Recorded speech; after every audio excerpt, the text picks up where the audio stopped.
Welcome, everyone. Welcome. We have a few more people joining.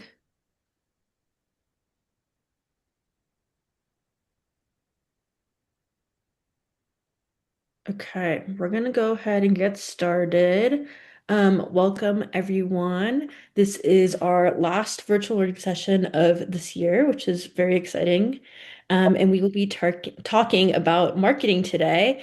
So apprentices, if you could just put your name and district in the chat as usual, and if you're in your place where you're able to turn on your camera, that would be great as well. But outside of that, we're just going to get started right away. So, Marissa, I'm going to pass it over to you if you want to quickly introduce yourself, and then we'll follow by Keziah's introduction, and we could get started with the presentations. Sure. Hi, everyone. Hey, Justin, I recognize you. Um, my name is Marissa Benson. I work for Boulder Valley School District. I am the program and grants coordinator there. Okay, and then hi everybody. My name is Keziah Kelmise, and I am the owner of 14 Caliber Consulting, which is a small firm that specializes in K through 12 food service, so marketing, communications, and operation support. And it's very nice to meet all of you. Thank you, Keziah and Marissa. Keziah, we're actually going to be starting off with you today. So you could go ahead and cue up your presentation and just get us started. Okay, just a second.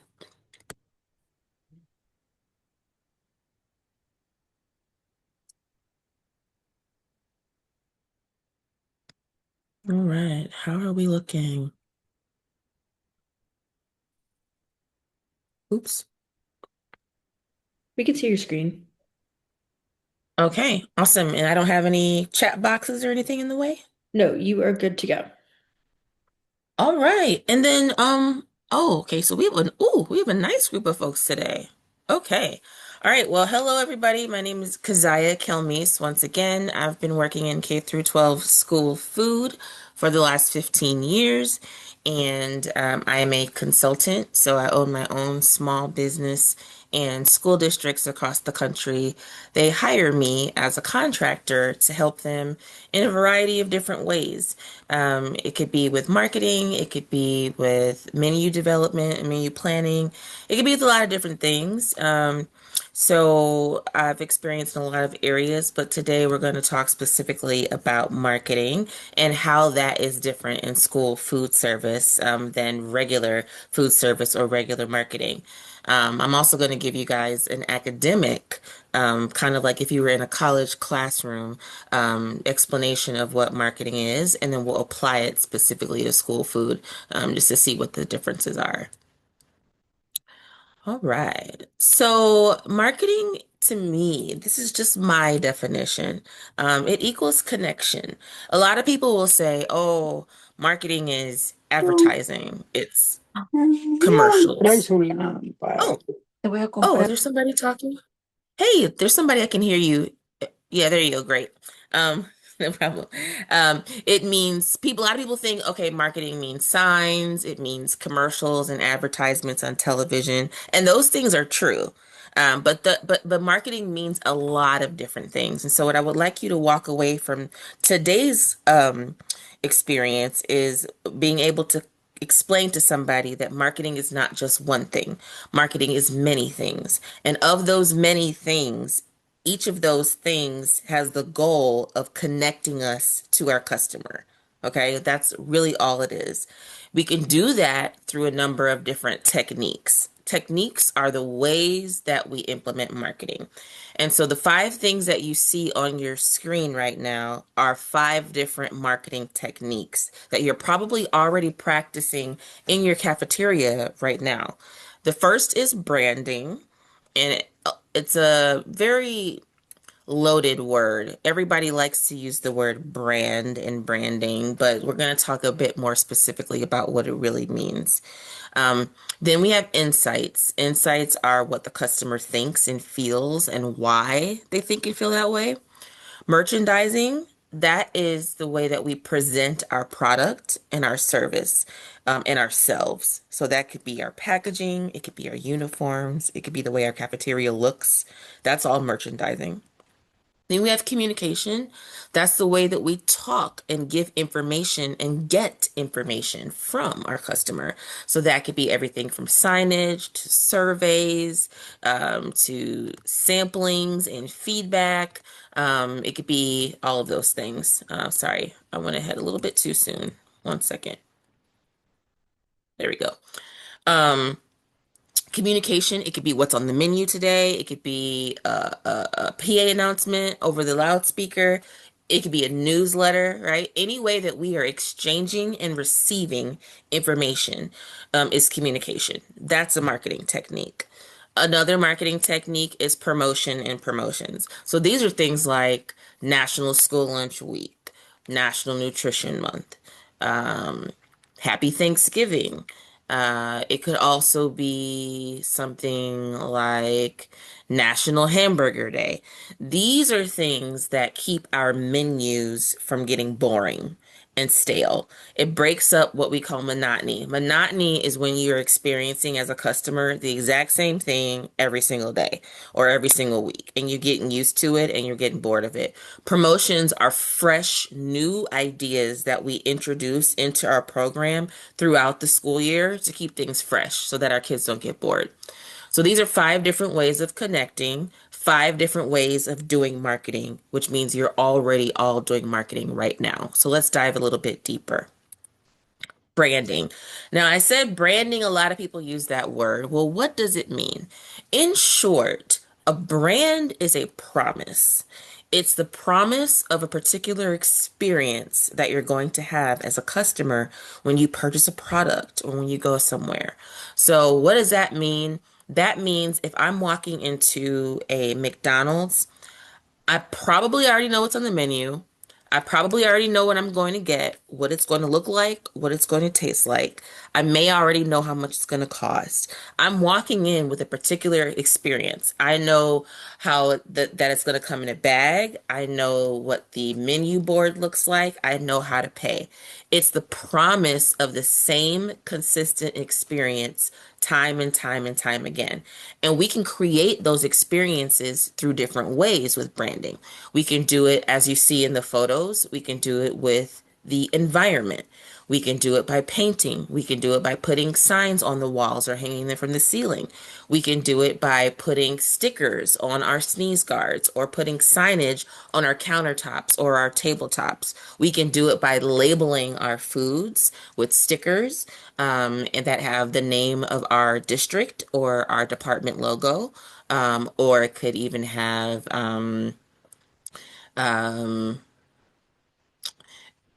if you have a farm to school program, for example, and maybe the item is a local item, but you're doing a really big push around locally grown items, you could do your own logo and then you can put that on the item. That would be an example of branding as well.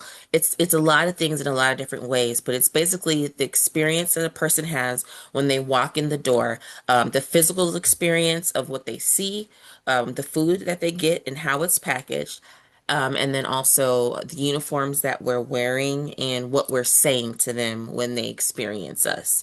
Are we saying welcome as they come in? Are we saying thank you as they exit? Or how are we engaging them? All of that together is the customer experience, and that is what a brand is. Here's another example of branding. They have this particular district, Salamanca Food Services, they've got their logo right there on their salad cart. You also see that they have their logo on their cafeteria tables. Another example on the far right, that's Sacramento City. They have branded their entire cafeteria and called it now the Central Kitchen. Instead of just calling it school food or nutrition services, they've changed the entire experience from the name all the way to the way it looks when you walk into the kitchen.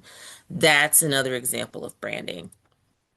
Now, another technique is called insights. What are insights? As I said earlier, that's understanding what your customer wants, why they want it. So that could be my students love pizza. They want to eat it every day. Well, the question is why? Do you just have a demographic of students that loves Italian food? Do your kids like the pizza because it's the fastest thing that they can get on the serving line? Do they like pizza because they really love cheese? Do they like the pizza because they know it's the only good thing on the menu and they don't really like anything else, so they always get it. What is the reason why a customer makes the decision that they make? That's what an insight is. And we find that out in a lot of different ways. Okay. And yes, please feel free to put your questions in the chat. We find that out through things like student food fairs. That's the picture here on the left side where you see students coming, and we have vendors from all over the country that might come to your school district and they want to sample new recipes and new items, and your students can vote on it and decide how they feel about it, if they like it, and if they want to see it on the menu. That's a way of gathering an insight. Another insight, like you see the students at the top, they're doing a taste test. She's sitting there and she's sampling oh, you can't tell what they're sampling, but she's got a pencil in one hand and a survey in the other. And we're going to compile all that information and get feedback from the students on what they're tasting. And based on what they say, we might make some adjustments to that recipe, or we might not even menu that item at all. That's a survey. Another one is the try it sample, right? So if they come by and they sample, did they like it? Did they love it? Did they not like it? We can do that using stickers. We also have focus groups. That's when you get small groups of students together, maybe like anywhere between 10 and 25, and you have a conversation with them, an open conversation with them about their experience. What do they like about the food? Our cafeteria is clean? How's our customer service? What do you think about our menus and what we pair with one item with another? How do you feel about our friendliness and our customer service, right? These are things that you can find out by talking to small groups of kids in many groups at a time. Those are called focus groups. So these are all different ways that we can find out what our customer is thinking and then the decisions that they're making and why they're doing it. We really, really, really want to make sure we have as many insights as possible, not only from our students, but also from our staff. Our staff have really valuable opinions too, as you guys all know. They can tell you what the kids didn't like about a particular recipe. They can tell you that the kids really like this item, but they would prefer if we served it cold instead of hot, right? Our staff can tell you a lot. Our teachers and our parents can tell you a lot, right? So the more that we ask of the people that our program is impacting, the more information we find out, the better that we can make decisions about how we operate our program. And then we have merchandising. This is the way our product appears to the customer. This is, do we have bags? Do we have boxes? Are we using clamshells for salads? Are we wrapping our sandwiches in foil, or are we wrapping them in wax paper? Are we wrapping them in plastic wrap? Are we putting display plates at the front of the serving line so that the students can see what's on the menu that day and is nicely presented on a plate? If we are dropping off after school snacks or supper meals in a box, is that box a nice looking box that says the name of your district and nutrition services? Or is it an old used fruit box, right? What is the experience of the person when it comes to their physical interaction with us and with our product? That is what merchandising is all about. And it's very, very important because the customer has to be able to know and understand what's on the serving line. Not only do they have to know it, understand what it is, they have to find out how to access it. How do they get it? All of these things have to make sense to the customer in order for them to have a truly positive experience. So a great example of merchandising would be, let's say that there's hot dogs on the menu that day, and you've got the first person at the line that's serving. They've got the hot dog bun. They've got the hot dog. They give it to the student, and then the student goes all the way down the serving line. They get their fruit, they get their vegetable, and now they're at the area where they get their condiments. They're getting their ketchup, they're getting their relish, they're going to get their mustard, right? It would make sense for all the condiments to be together. It would make sense for the condiments to be at the end of the serving line so that you don't have everybody trying to put all their condiments on top of their hot dogs right in the middle of the line, and that's going to back the line up, right? All of that, whether it's signage, whether it's where you place an item on the serving line, whether it's where you place their accompaniment, so the things that go with that item, um, it has to make sense for the customer to understand it. The more it makes sense, the faster your line goes. The faster your line goes, the happier your customer is. The happier your customer is, the more likely that they'll come back. So merchandising is just as important as insights, it's just as important as branding. Then we have communication. These are the words that we are using in our body language and our engagement and all of those things to inform our customer what we're offering, when, where, and how they can get it. That's what communication is all about. That could be a poster in the cafeteria. It could be a sign on top of your counter. It could be your menu that's on your website. It could be your newsletter that goes out to parents every single month. It could be a phone call blast. It could be social media. Um, it could be your monthly menu. You know, communication comes in so many different formats. And so the most important about communication though is to understand how your audience expects to receive and give information. If your school district is big on social media, that's where your focus should be. If your school district is huge on using the school websites, like the individual school websites, you should be making sure that every school in your district gets all the information that they need to make sure that their website's up to date on time for the first of every month with menus, nutritional information, allergens, all of those things. It could be a newsletter, and that newsletter comes out the week or two before the month comes out, right? Whatever the case is, how are we sharing information? And then how are we getting information? That kind of goes back a little bit to insights, like our surveys and our focus groups and our food fairs. Communication should not just be one way. It should be two ways. So the same way that you guys are using the chat function, the same way that, we use Moodle to communicate with each other on our blogs and our forums, it's the same thing. Communication is really critical. And then lastly, we have promotions and promotion. Promotion is just getting the word out, spreading the word about the department in general.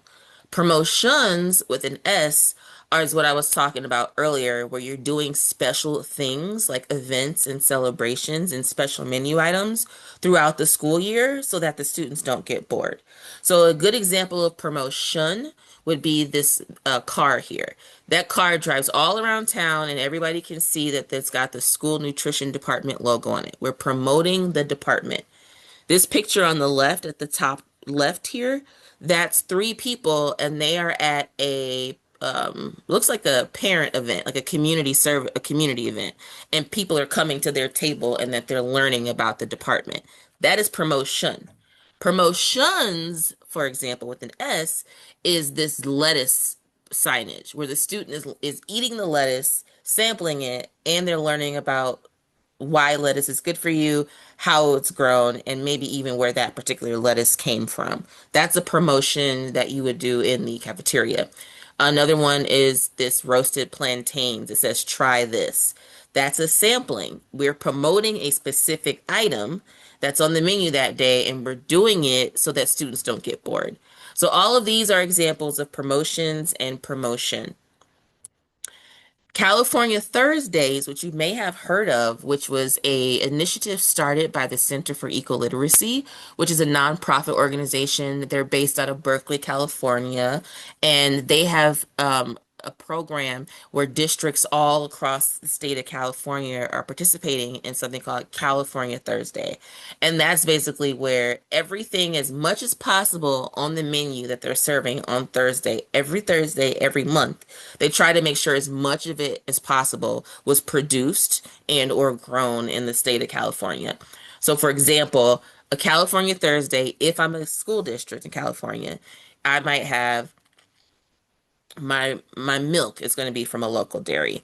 I might have a chicken drumstick that's from a local farm. The chicken's raised from a local farm. And then I may have a bread roll that comes from a local bakery. And then I might have an apple and an orange. Both of them are local. And cucumber slices, right?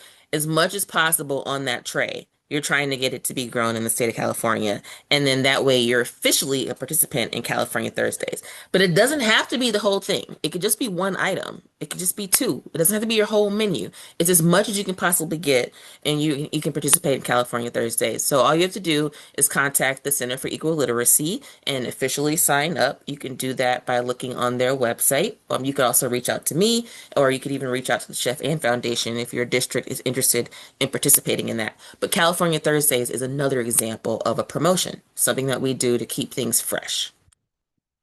So again, I want to just kind of cover marketing is so much more than just signs. We market using different techniques, different tactics. Those are the actions that we take in order to market to the customer. That marketing can be through branding, which is creating a consistent customer experience from the moment the customer walks in to the moment that they leave.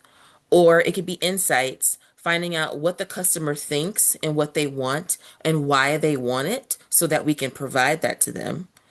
Then there's merchandising. That's how we package and display our product, from our labeling, our paper goods, how it's presented on the serving line, and how it looks on the tray. Also, there's communication. How are we telling people what we're serving, when we're serving it, why we're serving it? For example, if it's local or if it's a health promotion and it's something that's good for the students, or if it's a special event, why are we doing it? If there are people that are happy about the program or unhappy about the program, are we offering them a way to communicate their unhappiness or their happiness to us? How are we communicating back and forth? And then the last marketing technique that you're going to practice is promotion. How are we communicating about our program in the schools and outside the schools, just generally? But how are we also keeping our program fresh by running special events, having special celebrations, and serving special menu items throughout the year that keeps the menu exciting and fresh for the students? So these are 5 different ways, and these are not even all the ways that you can do marketing, but I just want to make sure you know that you are practicing marketing every single day by doing these 5 things. The more that you do, the better. The more of these things that you do at the same time, the better. But do the best that you can. Sometimes we're short-staffed. We don't have a lot of help, and our jobs are very, very difficult. So you're not going to always be able to accomplish and achieve all of these things, especially in a school year. But just do your best. Everybody's doing their best. And that is just a little bit more about marketing and school food. So thank you for your time and for listening. If you have any further questions, you can definitely reach me through Juliana. Thank you. And before we move on to Marissa, any initial questions for Keziah in her presentation? You're welcome, Irene and Christina and Heather. No problem.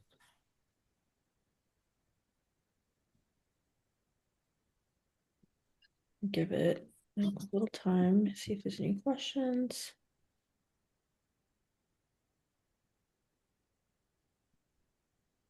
Okay, well, if there's any questions that come up, feel free to drop them in the chat. We can always get back to them at the end of call as well. But Marissa, I'm going to pass it over to you, as I know you will also be discussing a little bit about what BVSD does specifically. So I'll pass it to you. All right. Okay, Keziah, I have heard your presentation how many times now? And I always learn so much from Oh them. my gosh, maybe like 6 or 7. Yeah, I'm like, did she say that last time? Just so much good information, so thank you. Hello, everyone. As I said, I work for Boulder Valley School District. I always recognize at least one face in these groups, but yeah, this is a really big, great group.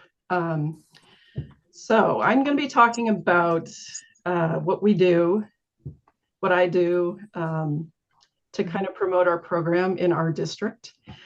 All right. Am I sharing? Can you guys see my screen? Yes. Okay, great. All right. So when it comes to marketing and communications, it's a big task, and it's something that never stops. And like Keziah was saying, I like to look at any possible touch point with the community, with anyone, as an opportunity to market our program to them. So where that starts is by knowing what's good about your program, right? Like, what are the messages that you want to communicate to people? And so I just jotted down a couple of the things about our district. We try to locally source as much as possible. At this point, we're locally sourcing 40% of our ingredients for our school meals. So that's a really big deal. We have a really robust local sourcing program. So I talk that up any chance that I get. There's a lot of variety on our menu. We're always changing it. We're always updating it, adding to it. We have an allergy-friendly menu. We feature a gluten-free option, a dairy-free option, and a vegetarian option every day. It's nutritious. These are whole ingredients. We don't use anything highly processed. It's cooked from scratch daily. So these are and it's free. In Colorado, we just passed another ballot measure to keep school meals free, which is wonderful. So those will be funded hopefully indefinitely in Colorado. So it's free. So that's a big selling point. And then the message that I really like to always go back to is here at the bottom, that high quality food is how we help kids be fueled to do their best. And that's a message that speaks to anyone connected to students in schools. So who is my audience? My audience is everyone. There are so many audiences. There's students, parents, the school staff, the community, and our own employees. So anytime you're doing marketing communications, you have to think about who is my audience in this particular moment. And so that's something that I'm always thinking about. Some examples of things that we do to market to students and parents. We host Rainbow Days. These are events it's basically like a hype day for our salad bar. So we feature a full salad bar at every one of our schools every day. And that's how, for the most part, how we expect them to get the veggie component in their meal. And so we want them to interact with that salad bar. So we do these events called Rainbow Days at every elementary school, at least once a year. And we recently incorporated these amazing vegetable costumes into them, which I think makes it so much fun. So we have our staff, volunteers, and we ask parents to come because we want them to have buy-in into what we're doing and to know what the cafeteria is like. So this is a great opportunity to market to them. We can also, while they're there, offer them a meal because they're volunteering. So we talk to the kids, we hype it up as they're coming through the line. It's Rainbow Day. And by the time they're in first, second, third grade, they know what that means. And we offer them a challenge that is, if you can make a rainbow on your tray, right? Pick 3 different fruits and veggies, then there's an incentive part of it, which is these seed bracelets that we found that can be planted. So we order those, we brand them. There's another branding opportunity. And so if they meet the challenge, then they get one of these bracelets that they can take home. And that's something that they have for themselves. It's also something they can take home and show their parents. So there's another touch point, is marketing to the parents. We also do tastings. I think Keziah mentioned these. If we have a new menu item coming, before we put it on the menu, we'd like to taste it out, and we take the kids' feedback and often change the menu based on that, change the recipe a little bit. And then we also do, if there's an item that's just not very popular, we'll do a tasting of it the day before it's served and just give the kids little samples, because maybe they haven't tried it yet, but they don't want to give up their burger, their trusty burger that they always order on Wednesdays. So they try this other item, and then we see the next day that sales for that less popular item really do go up based on the tasting. So that's a great way to get kids tasting more items on the menu. Let's see, more marketing to students. We do a lot of marketing to students. We have a central culinary center where we make all of our meals. And we offer field trips to kids of all grades. So this is a great this is a great way to market to teachers as well, is to offer a destination to them. Again, there are always parent volunteers, so it's a great way to market to parents as well. And the kids, we make it fun for them. We teach them about where their food comes from, so they feel invested in it. They get to meet the people who make their food. Usually one of our chefs leads the tour, and so that's really cool. That's like this superhero for them, right? And then we take them to our greenhouse and do like a planting activity. So we try to make this holistic sort of nutrition education experience for them, and it's a very popular field trip. We also do classroom visits. We are the nutrition education part of the district, aside from, the one day in health classes when they talk about nutrition. It's the rest of it is up to us. So I have two AmeriCorps service members who do a lot of this classroom programming. They go out and make visits. Again, a touch point with generally those are for secondary students, which those are a little bit more of a hard sell. So they'll talk to them about our food and why it's important to source locally and what it does for our body, to help them get buy-in as well. And then we do after school programming as well, where we bring fresh fruits and vegetable snacks to the kids. And that's really successful too.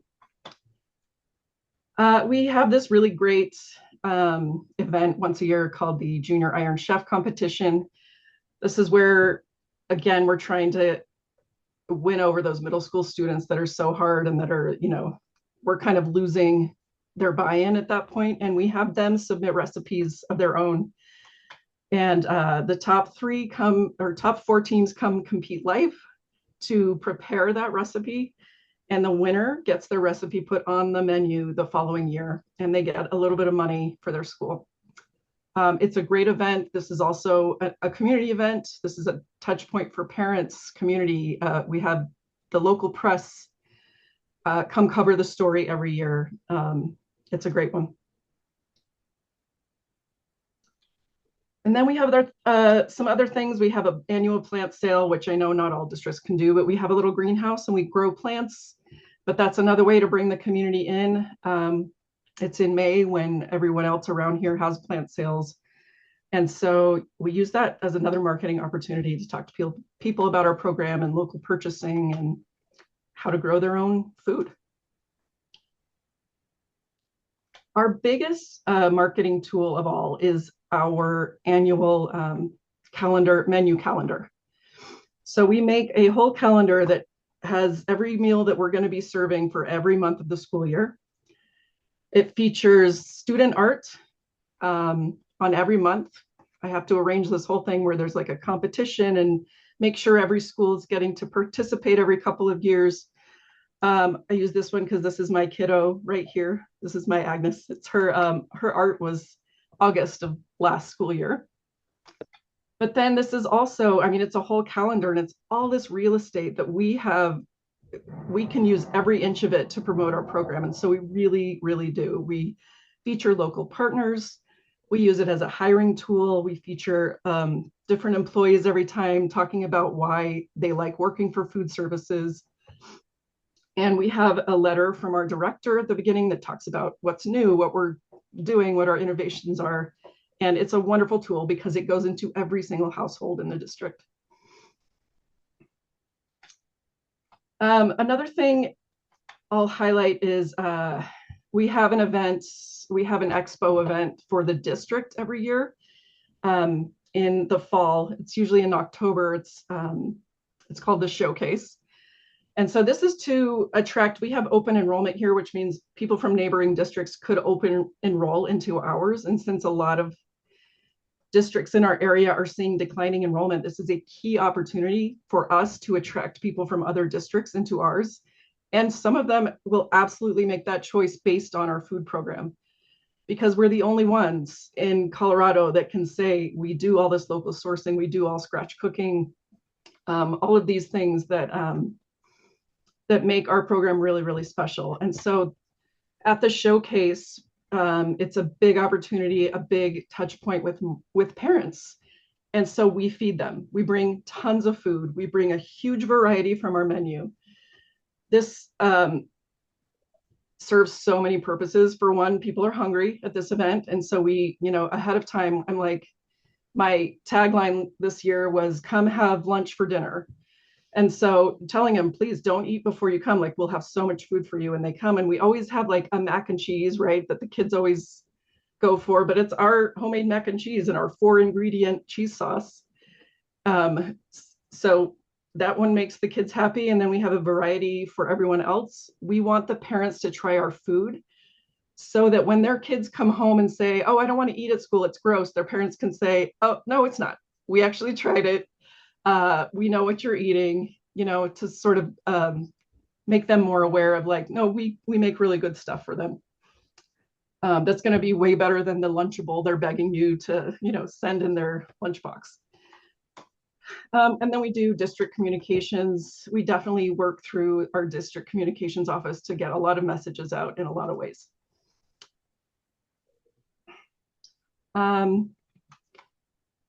Yeah, just some of the things that I've already talked about. We also like to do a lot of employee appreciation. That's super, super important. And we've seen a lot of success by recognizing our employees for perfect attendance, for having a clean running kitchen that month.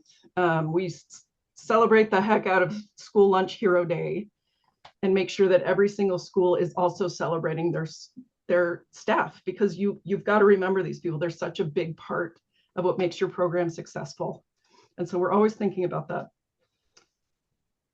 Didn't mean to skip over that one, but when we're hiring people, we make sure, like, we lead our hiring process with our mission, which is all about nutrition, healthy meals, local sourcing, like supporting each other, and just generally feeding these kids really, really good food that we know they're not going to probably get otherwise, or they might not get otherwise. And so we make sure that as employees are brought on, that they are believers in our mission and our message, and it makes a huge difference in how our programs run.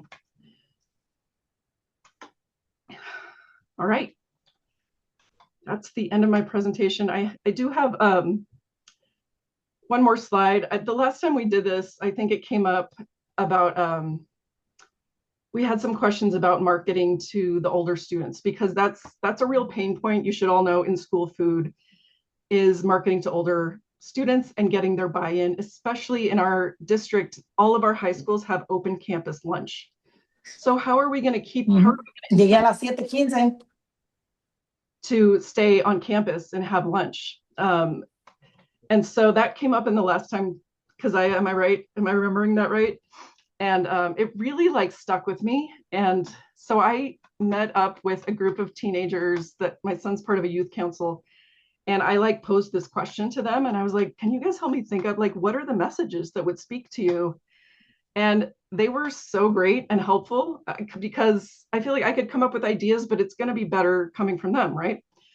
And so I put together, based on their suggestions, I just started sort of putting these together, but some messaging for older students and the types of messages that might speak to them. So like they talked about school athletes, and I was like, yes, absolutely. Like this is definitely going to fuel them better than whatever they're going to, get it. I'm not even going to say a name, but like, some fast food restaurant down the road. So I really love that idea. I'm trying to, just made some messages that might appeal to them. Here's a couple of them. And then these two, I was trying to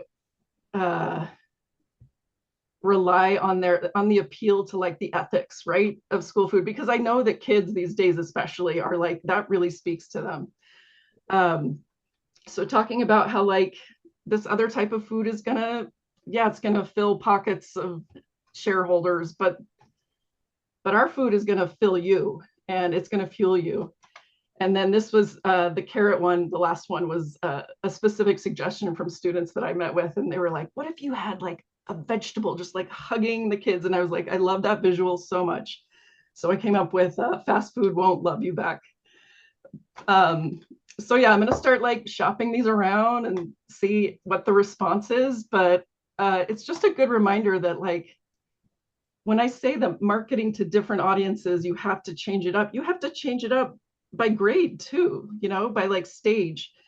And I think sometimes we forget about those older students, or they're harder to sort of market to. And so maybe, I don't know, sometimes it kind of drops off my radar, but it was a great challenge for me to kind of think around that and how I can get more buy-in. I'm still working on it, but so that's my presentation. Thank you. I appreciate all these compliments. Yeah. Any other questions?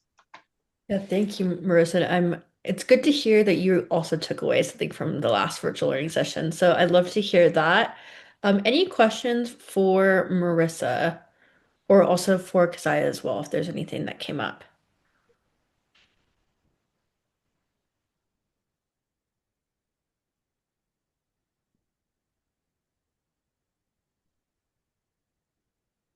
Given it might just be a quiet group today. I know we're new. It is our last virtual learning session, so maybe everyone's just ready for the year to be over. Understandable. Any questions?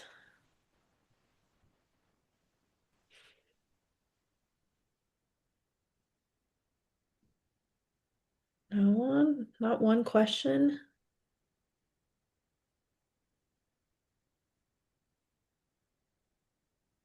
Oh, we got a question from Heidi. Thank you, Heidi. Why do you need to market a free program? That is a good question. Great question. I have the same question. um, it's wild to me that we don't. I mean, we have pretty good ADP, but like it could be higher.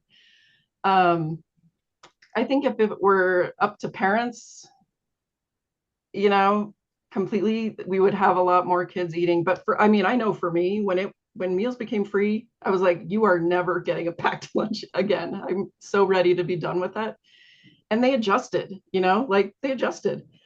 I guess not every parent is that way, but that's also another, for me, that means, oh, our parents must not know. I mean, a lot of our parents don't, which is crazy to me because we're always talking about it. But um, especially in that elementary, you know, before the kids really have the autonomy to do what they want, you know, for lunch. Um, yeah, we just have to like market more to parents and be like, okay, it's not just free, it's actually like really, really good, healthy, nutritious food. And I would just say, I don't know, picky eaters, that's part of it. Yeah, I would agree. And I think a lot of it too is education. You probably would be if your program is all students eat free. Not every program serves all students for free. And we all know that. But if your program falls under that place, a lot of people still don't know, believe it or not. So it's about educating them about what we offer, the fact that it's free. Why is what we offer better? I mean, a lot of it is purely people just not knowing what we're offering and why they should take it. So you really need to market it because they don't know that it exists. That's the first reason. I would say the second reason is that even though a meal is free, we almost have to think about it as if it wasn't free. Think about it as if the students have all the options in the world. And they're still not eating ours. So marketing, again, as I mentioned earlier, it's about that two-way communication. It's not just about putting information out, but it's about getting information back. So why is it, have you asked your students verbatim, this meal is free. Why are you not taking it? And let those students tell you what their reasons are. It could be the location that it's served. It could be the time that you're serving the meal is not good for them. It could be what you're offering. It could be the way that what you're offering tastes, how it looks. There's 1,000 reasons why somebody would not eat a meal that's free. You could ask a homeless person on the street. Not everything is free is appealing. So we really have to remember that marketing is about education, it's about keeping people aware, and it's about getting them interested in what we have to offer. Marketing to students with different populations, that's a tricky one because especially because most of us have a limited marketing budget. You can only print so many posters, you can only different posters and so many different signs.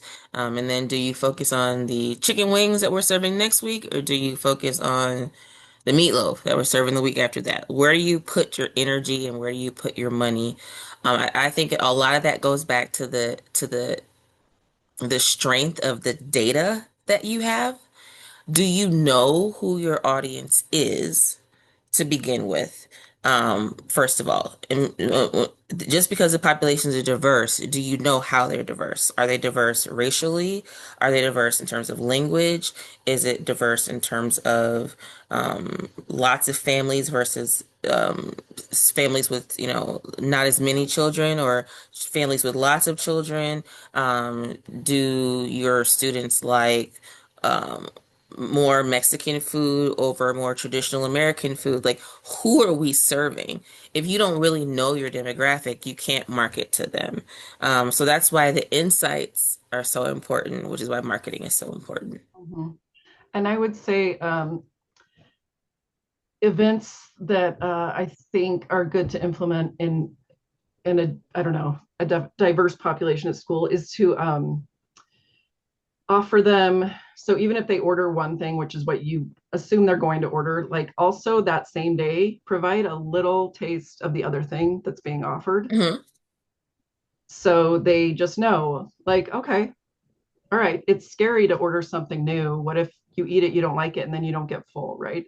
So I think just any opportunity to just let them experiment a little bit. One thing that we've done in a one of our schools that's primarily Spanish speaking, when we had a tasting there, we had the kitchen lead who is bilingual and who really relates to these kids. We got her a sub and had her come out and help with the tasting and help with the translation, and being able to communicate with them, and they, because they know her, they trust her. And I was like, we can go in there and tell them anything, but they don't know us, and they know her and trust her, they can communicate with her. And so I think that was a big win there, and we did see a shift in numbers because she was part of it. I also want to go back to why we have to market just real quick when our food is free. I think sometimes it's an opportunity to look at, like, how's that food getting finished at the site, because sometimes there can be a vast difference there. And so if it's like a school where participation has dropped off ever since this new kitchen lead came on, they might need some tweaking on how they're prepping and presenting that food. It would be great if all of our food was cooked the same and presented the same at the end, but it's not. And so I think it's also a good opportunity to be like, maybe we need to brush up on some of these finishing techniques and making sure that the food is presented in a way that will make you want to eat it, and also that the people presenting it are friendly and inviting to the kids that are there to eat it. Thank you both. 100% agree. Any other final questions? Marissa, you're still sharing screen if you would mind stopping. Thank you.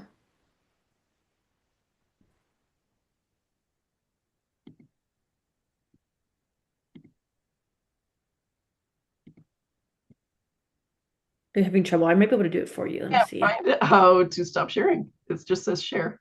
There you go. Okay, any final questions before we let our speakers go and just wrap up our call? Hi, I'm Natalie. I just have a question. So the tasting, would we advertise that we're going to be doing a tasting so many days prior? And it's obviously not on the line, correct? So we would have a different area Is this that for is this for a new item that you're trying? I'm not sure. Well, I guess so, because if they're not familiar with the new item and they'd rather Well, have a burger the, versus something that they're not sure of. So we would do a tasting like outside of the line. Okay, I see what you're saying. So let's assume it's a new item that hasn't hit the menu yet, but it's going to hit the menu like in a couple days or next week. You can do, there's two types of sampling that you can do. It's active sampling, passive sampling. Active sampling is when you're actually a person, you're going out to the tables to where or to the student directly, whether they're waiting in line or they're eating at the table or they're not eating at all, but they're just hanging around. And you're bringing the item to them, and then you're getting your feedback directly from them, whether it's just by mouth or you're giving them like a comment card. Passive sampling is where you just leave the item somewhere that's accessible. That could be on the line before they get the food. It could be somewhere on the line on a small table after they get their food. Or you could have a table set up in the cafeteria area where the tables are. It could even be a small table outside of the cafeteria before they come in. But that's when there's nobody standing there. There's nobody handing anything out. They're picking it up on their own and they're leaving feedback on their own. So you can do sampling one of two ways. Do you have to promote samplings? No, you don't. Um, you can just do it the day of or the day before you serve it or whatever the case is going to be. You don't have to pre-promote sampling. Um, unless you have a goal of a certain, like I want to get 100 kids to taste this item, right? That's a lot of students. So if you have a goal of a certain amount of kids and it's something that's going to be hard to achieve, then you can pre-promote. But if you don't have a goal, I wouldn't waste your energy or your resources pre-promoting sampling. And anytime you sample something, no matter what size school you're in, anything like that, if you can, always try to get at least 50, if you have 50 students, try to get 50 different people to sample it and getting that feedback. Or, that's usually a decent number, whether you're in a small building or a large building, but that's just a suggestion. And I will say when we do it, it's generally on a rolling cart out in the cafeteria. So we just load it up with samples. We'll either kind of move it around or have trays on the cart and take the trays around to the tables of students. That's generally how we do it, and it's pretty successful. Yeah. Don't let the fear that you need to have extra staff to do sampling. The feedback you get might be harder to get high quality feedback because obviously there's no person there to manage, whatever they're leaving behind or to talk to them. You got to get their feedback some way, whether it's a sticker or a comment card or something. But it's better than nothing. So you can active pass sample or you can passive sample. Okay, thank you. Hmm. Great question. Okay, well, we are approaching time, so Kasaya and Marissa, we will let you all go so we could wrap up our call. But thank you so much for all the information. We will be sure to share out your presentations as well. But thank you both for joining us this evening. Thank you. Okay, just to wrap us up really quickly, I have a few end of semester reminders, and then we have an update for you all as well. So I know we are approaching the end of the first semester, so just a reminder to continue working on your coursework. A reminder that I know this has been sent out a few times, but you do need to complete 50% of your first semester's work by the end of this month to be able to continue on to the next month. So just continue to work on catching up if you are behind. Break is also coming up, so it's a great time to catch up on coursework.